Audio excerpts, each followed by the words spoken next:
आज next chapter हमारे पास है जिसे हम स्टार्ट करने वाले हैं। That one is an important chapter और चैप्टर का नाम हमारे पास है that is the respiration in plants. बहुत इंपॉर्टेंट चैप्टर है, चाहे हम एकेडमिक्स की बात कर लें या चाहे एंट्रेंस की बात कर लें, दोनों ही कंडीशन में ये चैप्टर बहुत इंपॉर्टेंट है।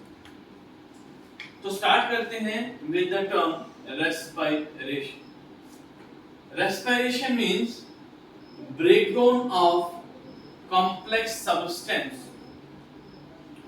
और कार्बन कार्बन के बीच की जो बॉन्डिंग है ऑफ दैट कॉम्प्लेक्स सब्सटेंस, जब उसकी ब्रेकडाउन हो रही है इन प्रेजेंस ऑफ ऑक्सीजन, मतलब जो रिएक्शन होगी वो ऑक्सीडेशन रिएक्शन होगी, and breaking that complex substance by a process of oxidation will result in the formation of energy molecule, that is the ATP, and that process is called as respiration.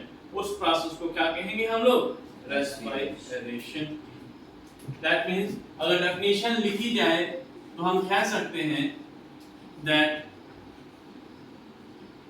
breakdown of complex substance by oxidation,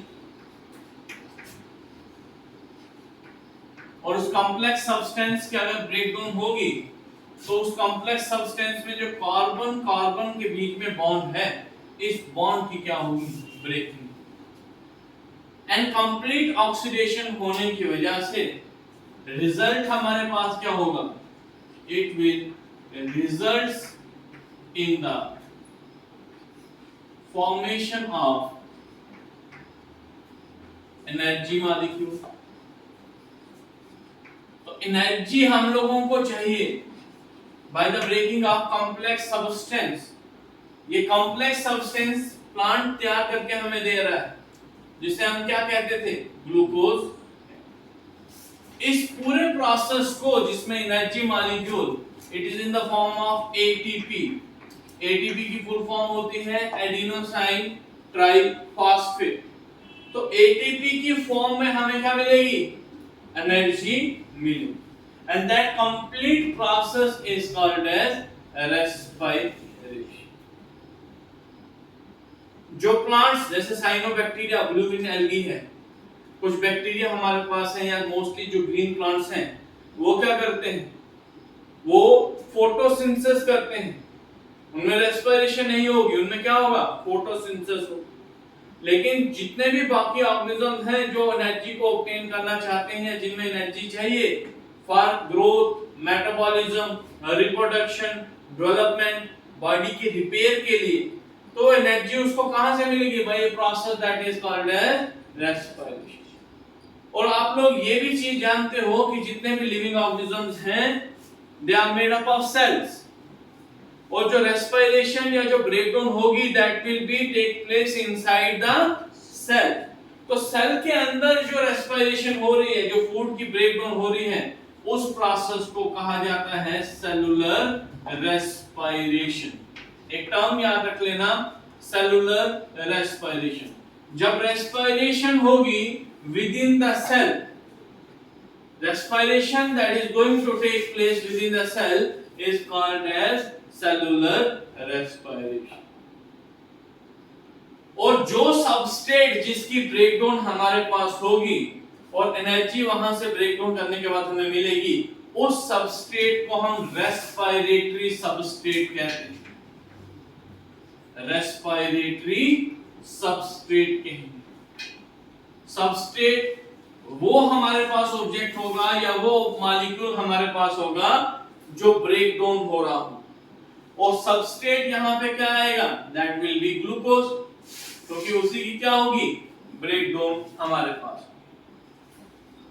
अगर respiration की बात की जाए या इसकी अगर हम types की बात करते हैं, तो टाइप्स ऑफ रेस्पिरेशन में हमारे पास दो टाइप्स ऑफ रेस्पिरेशन सबसे पहले आते हैं। One is called as aerobic respiration.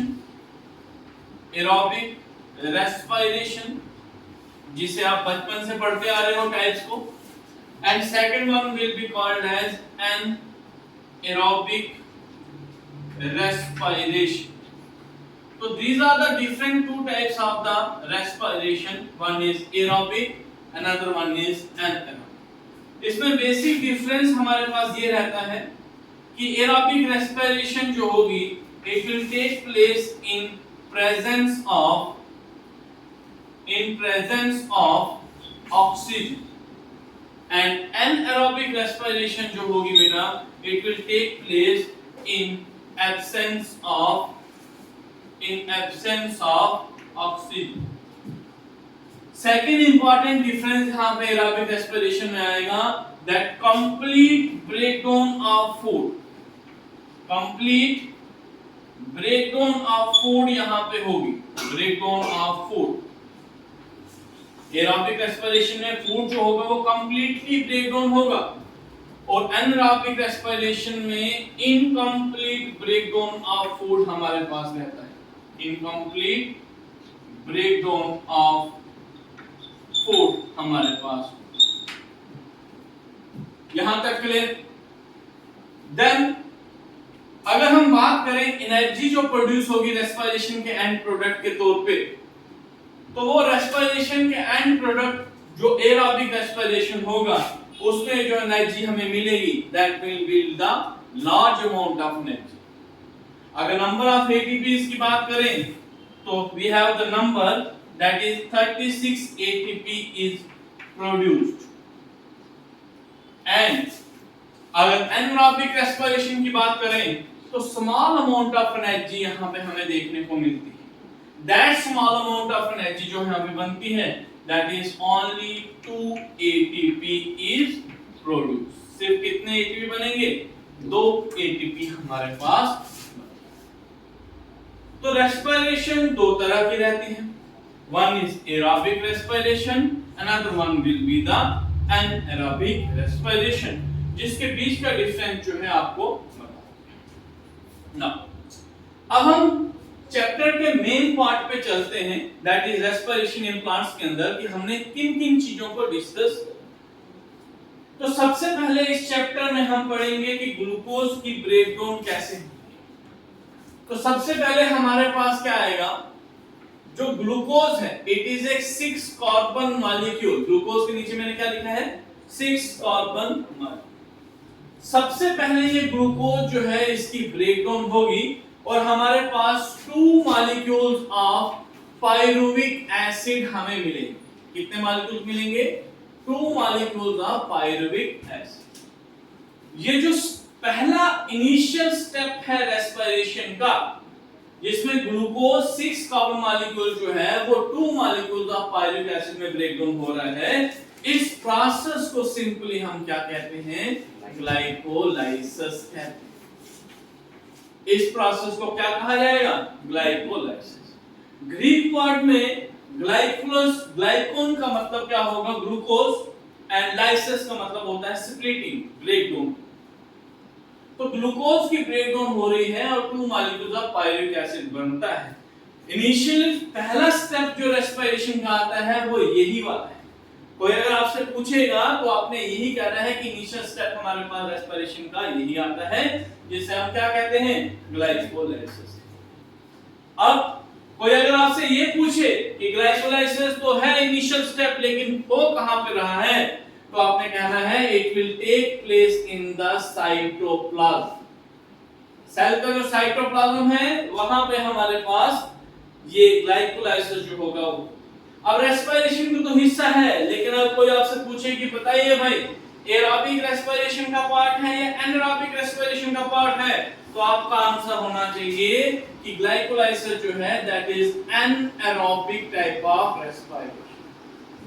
कौन सी टाइप आएगी? एनारोबिक रेस्पिरेशन हमारे पास. Is it clear? सो यहाँ पे हमारे पास जो ग्लूकोज है it is going to break down into 2 molecules of pyruvic acid. तो विदाउट प्रेजेंस ऑफ ऑक्सीजन हमारे पास हो रहा है.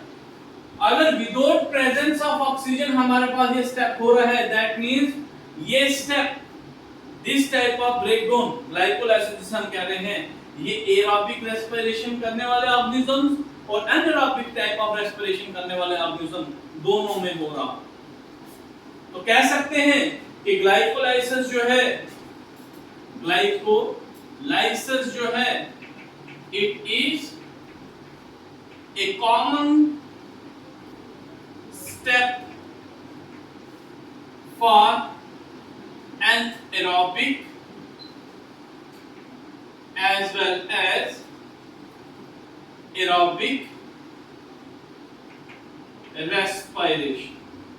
तो anaerobic as well as aerobic respiration के लिए कॉमन स्टेप जो है that is called as glycolysis. ये पॉइंट बेटा भूलना नहीं, इसे आप लोग याद रखो। समझ आई बात? क्लियर हुआ? अब देखिए आगे चलते हैं और इंटरेस्टिंग पार्ट पे आते हैं। अब हमने बात की कि ग्लूकोज जो है वो ब्रेक डाउन हो रहा है पायरुविक एसिड में, और ये पायरुविक एसिड अगर मैं बात करूं तो ये आगे जाके हमारे पास दो तरीके से हमारे पास ब्रेक डाउन होगा, एक एरोबिक तरीके से और दूसरा एनएरोबिक तरीके। सबसे पहले एनएरोबिक तरीके से अगर मैं बात करूं तो ये पायरुविक एसिड जो है ये हमारे पास क्या करेगा, आगे जाके अल्कोहल या इथेनॉल बनाएगा, 2C2H5OH, जिसे हम क्या कहते हैं, इथेनॉल। और अल्कोहल, OH ग्रुप किसका है, अल्कोहल का है। यहां पे अगर हम बात करें इस प्रोसेस को, that one is called as fermentation. इस प्रोसेस को क्या कहते हैं, फर्मेंटेशन। मींस ये पायरुविक एसिड आगे जाके अल्कोहल भी बना रहा है by a process that is called as fermentation. And इस प्रोसेस में एक मॉलिक्यूल जो है कार्बन डाइऑक्साइड का, एक मॉलिक्यूल नहीं, क्योंकि दो मॉलिक्यूल पायरुविक एसिड के हैं तो दो मॉलिक्यूल कार्बन डाइऑक्साइड के भी क्या हो जाएंगे, रिमूव हो जाएंगे। कितने मॉलिक्यूल कार्बन डाइऑक्साइड रिमूव हो जाएंगे, दो मॉलिक्यूल।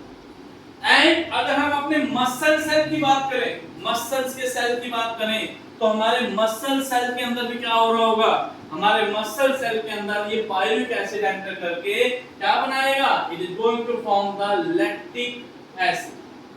क्या बनाएगा, लैक्टिक।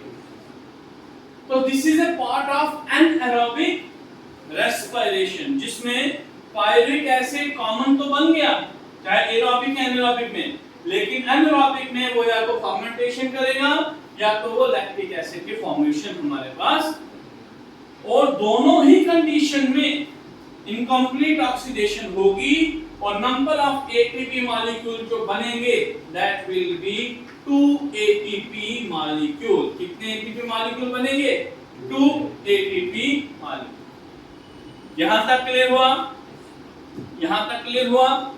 नाउ ये कौन सी बात हो रही थी यहां पे, this will be the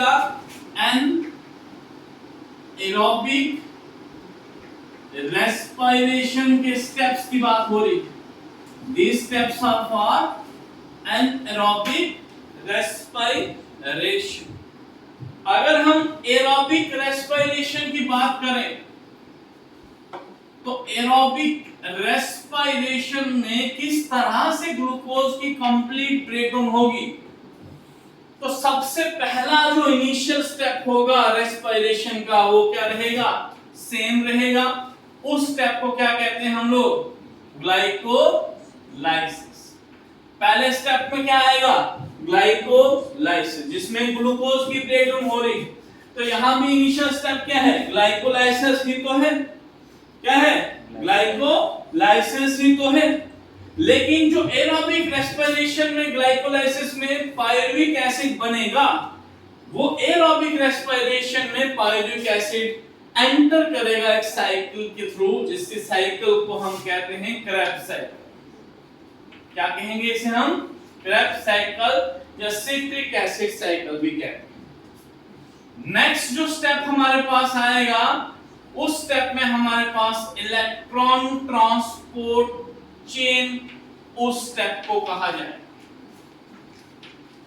end जो फोर्थ स्टेप हमारे पास आएगा that one is called as oxidative phosphorylation। Fourth step में क्या आएगा हमारे पास, ऑक्सीडेटिव फॉस्फोराइलेशन। यहां तक ले।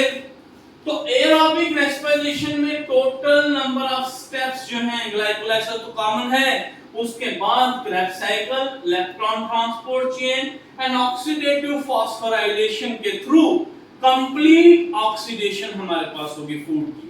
तो लास्ट स्टेप क्या है? ऑक्सीडेटिव फॉस्फोराइलेशन का। और इनिशियल स्टेप क्या है? ग्लाइकोलाइसिस का। अब ग्लाइकोलाइसिस यहां पे भी सेम है इनिशियल स्टेप, और वहां पे भी सेम है। तो ये कहना गलत नहीं है, दोबारा से बोल रहा हूं, सुन लीजिएगा, इंपॉर्टेंट है कि हमारे पास इनिशियल स्टेप जो रेस्पिरेशन का आता है, that one is called as glycolysis, जो यहां पे आपको नोट करवाया वो है। एनारोबिक फॉर्म में किस तरह से एंटर करेगा पायरुविक एसिड और क्या बनाएगा, और एरोबिक फॉर्म में कैसे एंटर करेगा और क्या बनाएगा, ये आपको क्लियर होना चाहिए। अब यहाँ पे एक बार लोकेशन की बात कर लेते हैं, बिकॉज़ लोकेशन भी बहुत इंपॉर्टेंट है, आपको एग्जाम में पूछी जाती है, नीट में पूछी जाती है, और ऐसे भी आपकी इंफॉर्मेशन के लिए बहुत इंपॉर्टेंट है। Glycolysis will take place in the cytoplasm. Location कहां पे होगी? इवेंट क्या है आपके पास? Glycolysis.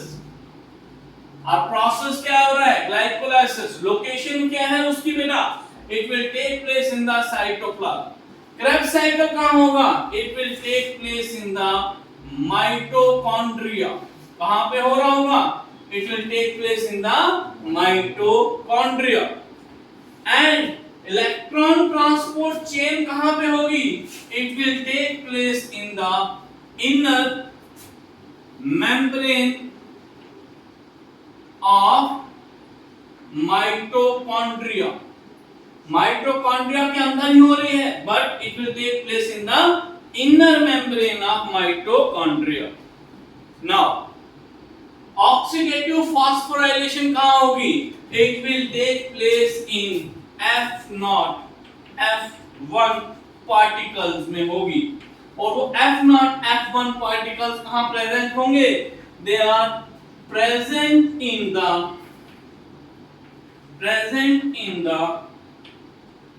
inner membrane of mitochondria।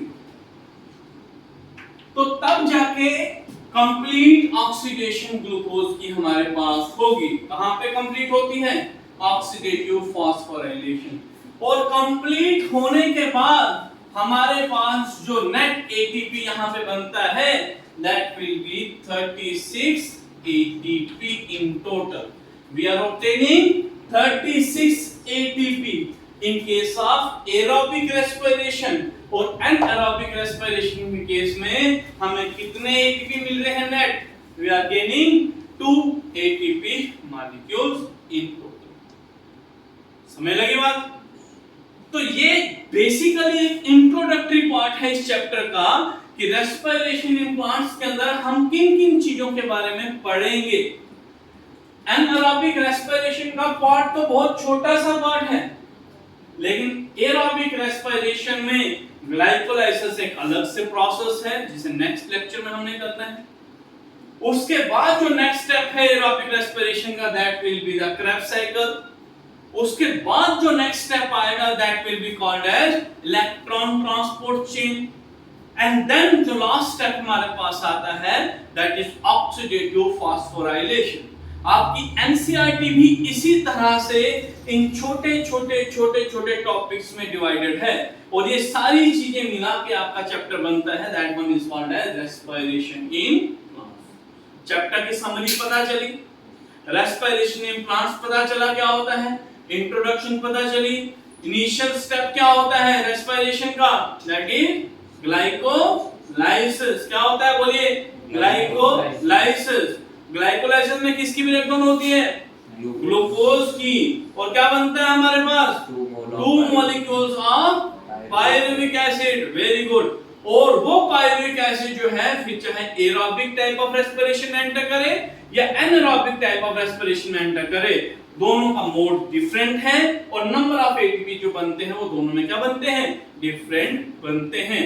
But जो ग्लाइकोलाइसिस है वो कॉमन हमारे पास स्टेप है aerobic as well as anaerobic respiration का। समझ आ गई बात? तो इंट्रोडक्शन में बेटा इतना ही है, तो इतना ही फिलहाल आप इसका करेंगे। नेक्स्ट टॉपिक जो हमारे पास होगा that will be the glycolysis.